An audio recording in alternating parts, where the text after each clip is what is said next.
नमस्कार मित्रांनो, स्वागत आहे आपल्या स्टॉक अपडेट्स मराठी या यूट्यूब चॅनलमध्ये. तर आज आपण बँक निफ्टीचा म्हणजे जो काही आजचा ट्रेडिंग सेशन झाला तर त्या ट्रेडिंग सेशनचा आपण एक थोडक्यात आढावा घेणार आहोत या व्हिडिओमध्ये. म्हणजे आजच्या ट्रेडिंग सेशनमध्ये काय झालं तर डिरेक्टली आता आपण वळू आजच्या निफ्टी बँकच्या ट्रेडिंग सेशनकडे.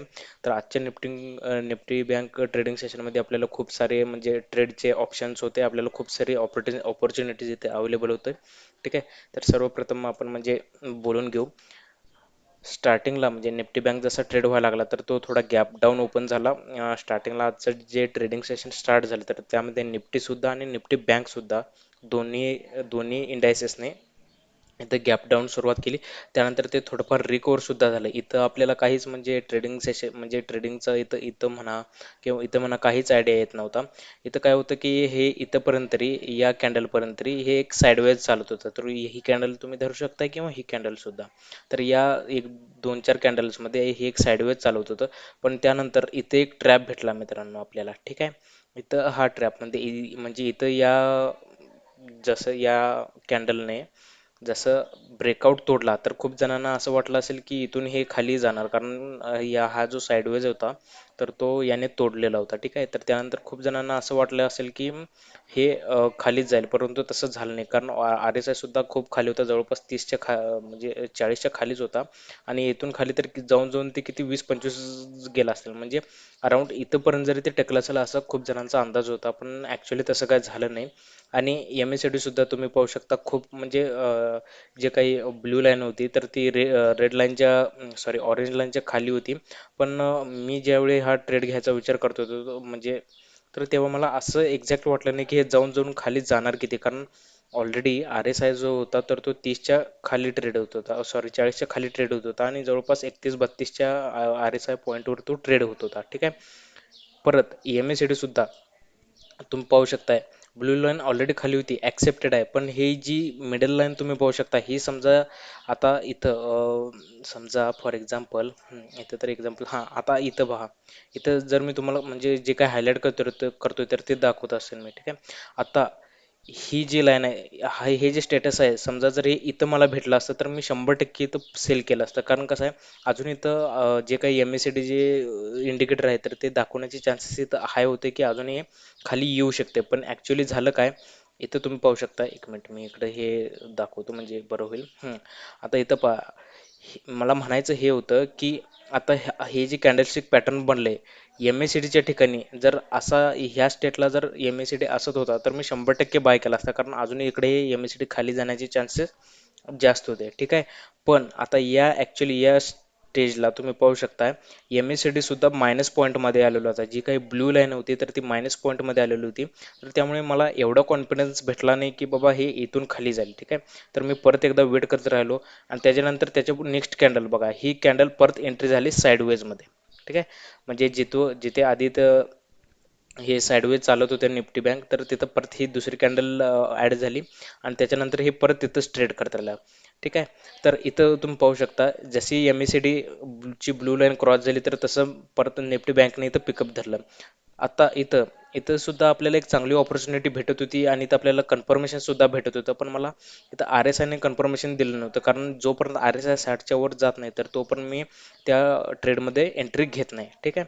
तर त्याच्यानंतर काय होतं की ही सँडविचमध्ये गेला. आता सँडविचमध्ये गेल्यावर आता मी प्रिव्हियसली पण एकदा लॉस घेतलोय मित्रांनो, की सँडविचमध्ये गेल्यावर काय होतंय, सँडविचमध्ये कसं होतं की आपल्याला जास्त करून मोमेंटम जास्त भेटत नाही.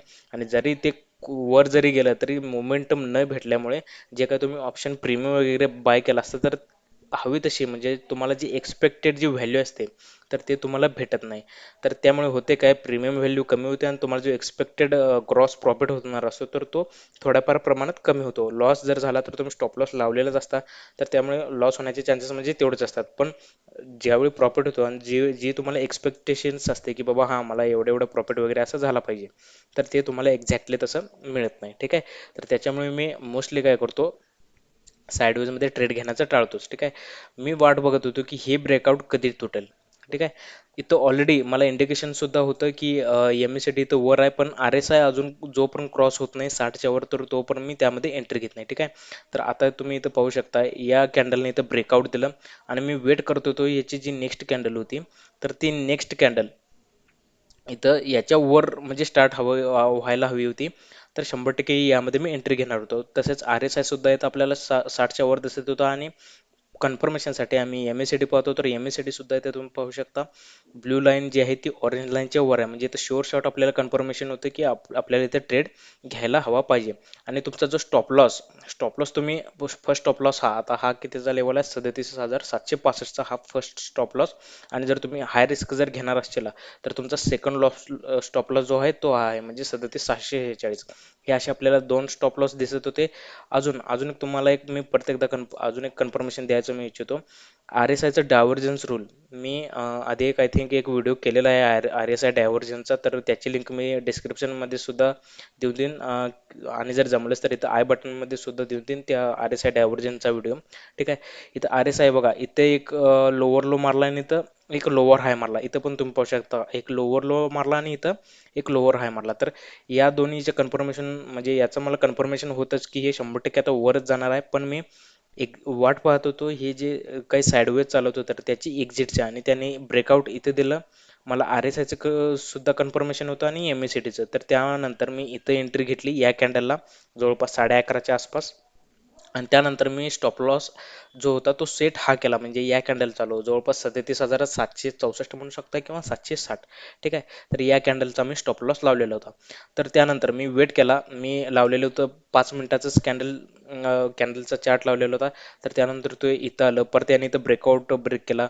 हां, थोडी भीती वाटत होती ॲक्च्युली इथे या ठिकाणी की बाबा आता स्टॉप लॉस हिट होतोय का काय. पण इथं RSI मध्ये तुम्ही पाहू शकताय, RSI मध्ये इथं याने 40 रेजिस्ट केलं आणि हे परत वर गेलं. हे समजा जर खाली आलं असतं तर माझा 100% ते स्टॉप लॉस हिट झाला असता आणि माझं जे काही होतं ते ट्रेड फेल गेलं असतं. पण ॲक्च्युली इथं असं काही झालं नाही, कारण RSI ने तर बरोबर म्हणजे 40ला रेजिस्ट केलं आणि ते म्हणजे 40ला सपोर्ट घेतला आणि ते वर गेलं.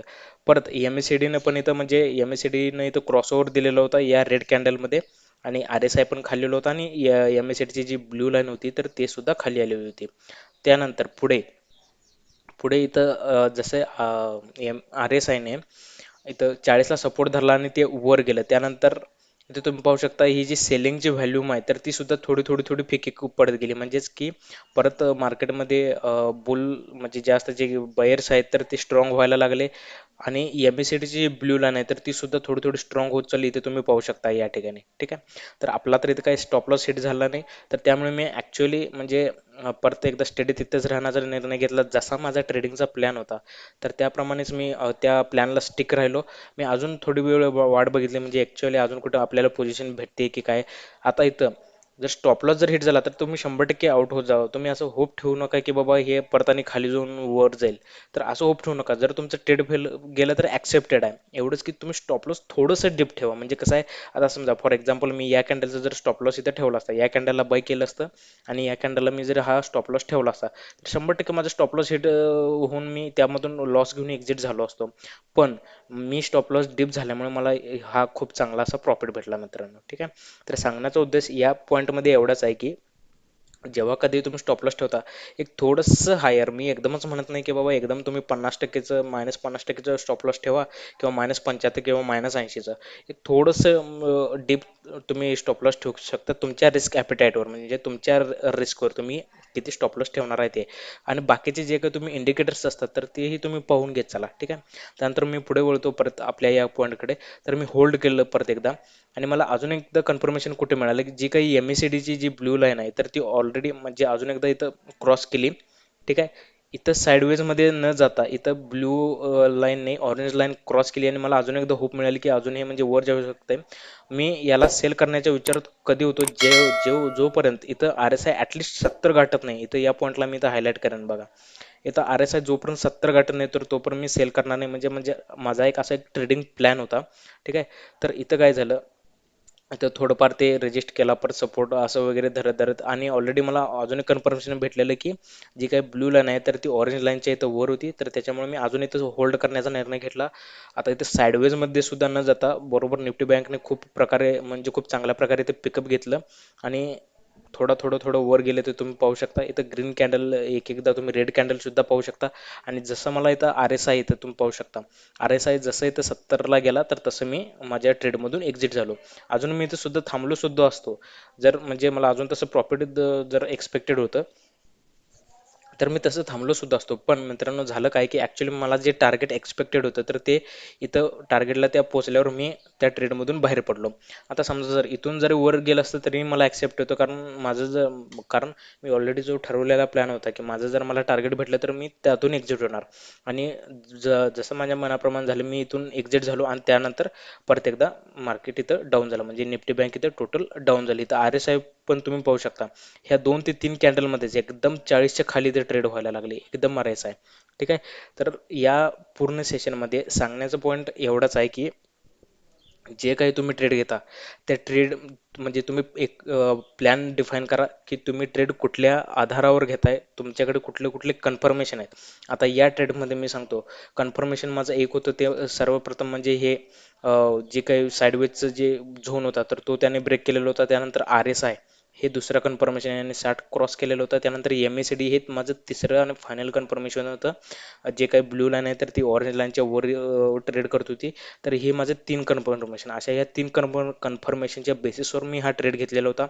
परत अजून एक मी सांगू इच्छितो मित्रांनो, की जे काही तुम्ही स्टॉप लॉस लावणार आहे तर ते डीप लावत चला. म्हणजे कसं आहे, की तुम्हाला जरी ते थोडंफार इथं जरी आलं तरी म्हणजे इथं म्हणजे म्हणजे सांगायचं झालं, की थोडंफार जरी तुमचे एक त्या पर्टिक्युलर कॅपिटलचे एक 20-30% जरी डाऊन आलं, ठीक आहे. एक फॉर एक्झाम्पल समजा 20% जरी डाऊन झालं तर होऊ शकतं, की ते तिथून पिकअप द्यायला सुरुवात करेल, की जसं आजच्या या ट्रेडिंग सेशनमध्ये झालं. ठीक आहे. तर एवढंच आहे. तुम्ही जे काही म्हणजे ट्रेडिंग प्लॅन वगैरे बनवत असेल तर त्या अशाशी स्टिक राहा, म्हणजे त्यालाच धरून चला. जरी तुमचा स्टॉप लॉस जरी इथं हिट झाला तरी काही अडचण नाही मित्रांनो. मी पण खूप सारे इथं म्हणजे ट्रेड घेतले तर त्यामध्ये माझं खूप साऱ्या ट्रेड्समध्ये स्टॉप लॉस सुद्धा हिट झाला आणि मी ते ॲक्सेप्ट सुद्धा केले. कारण कशा आहेत, की सगळ्या गोष्टी आपल्या हातात नसतात. तर जसं आपलं जे प्लॅन असते तर त्याप्रमाणे जर चार्ट नाही गेला तर ठीक आहे. कधी कधी म्हणजे आपली चूक असते आणि आपली चूक कधी कधी नसते सुद्धा, आणि सर्व गोष्टी जर आपल्या हातात असत होत्या तर आता आपण बिलियनर असत होतो. ठीक आहे.